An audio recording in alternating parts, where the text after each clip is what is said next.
I'm going to read the story, Arthur's Christmas.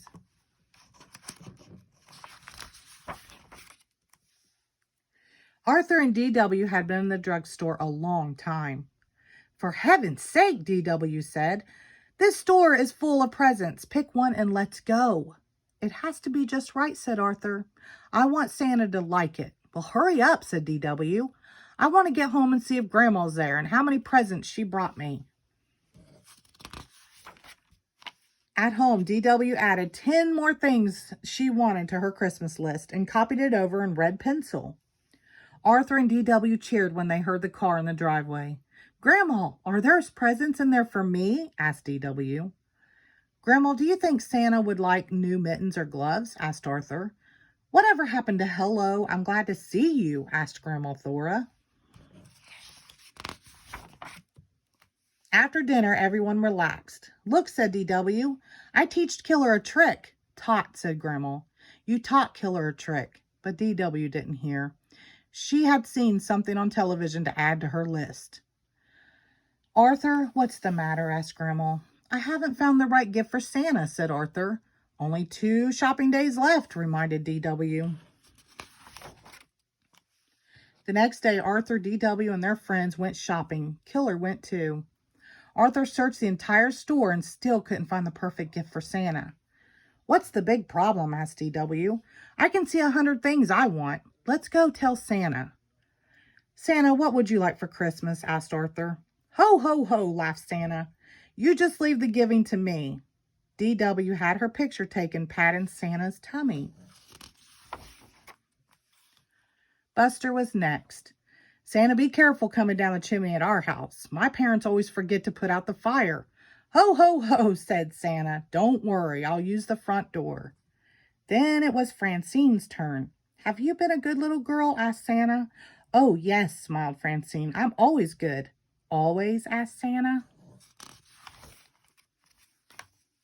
Afterward, Buster treated them all to ice cream. Arthur could hardly finish his root beer float. He had only one more shopping day. "Look," said Francine. "Santa eats ice cream." "I'll have a banana split with 6 scoops of bubble gum ice cream," said Santa. "With double hot fudge, whipped cream, and nuts." "I'll say he eats ice cream," said D.W. At home, Arthur asked his family for help. "How about a nice, colorful tie?" said Father. "Aftershave is always a good gift," said Mother. "I bet Santa could use some toasty, warm long johns," said Grandma. "Arthur, you're taking this shopping too seriously," said D.W. "Just do what I do. Get everyone the same thing." That afternoon, everyone was getting ready to go caroling, but Arthur didn't have the time for Christmas carols. Time was running out. "Please come along," begged D.W. "I'll be the only kid, and besides, Mrs. Tibble always gives us a present and hot chocolate." Arthur went window shopping instead, hoping that would give him an idea for Santa's present. Santa was ho-ho-hoing and drinking a diet root beer at the car wash. Moments later, Santa was at the Golden Chopstick eating some gum chow goo. Santa must have run to the deli at the corner of North and Main. The waitress shouted Santa's order to the cook. "Catch a fish, hit it with rye, and put a pair of shoes on it." Santa sure eats a lot, thought Arthur. Finally, Arthur went home. He hadn't seen a single thing in any of the store windows he thought Santa would like. Santa was on TV eating Papa Piper's pickled peppers. "That's it," said Arthur. He started making his list. Arthur counted his money. "D.W.," he said in his sweetest voice. "Okay, how much do you need?" asked D.W. "But only if you promise to stop being such a grouch." The next morning, Arthur gave D.W. half of his list. He took the other half. D.W. had to keep Killer out of the kitchen while Arthur made Santa's present. "What's all that noise?" asked Father. "Arthur's making a mess," reported D.W. The kitchen door opened and Arthur sneezed. "Mom, how many cups of pepper and pickled peppers?" he asked. "Maybe I should help," said Mother. "No, please," said Arthur. "I want to make Santa's present myself. Just tell me, how many sticks of gum, subgum, chow, and goo? Poor Santa, said D.W.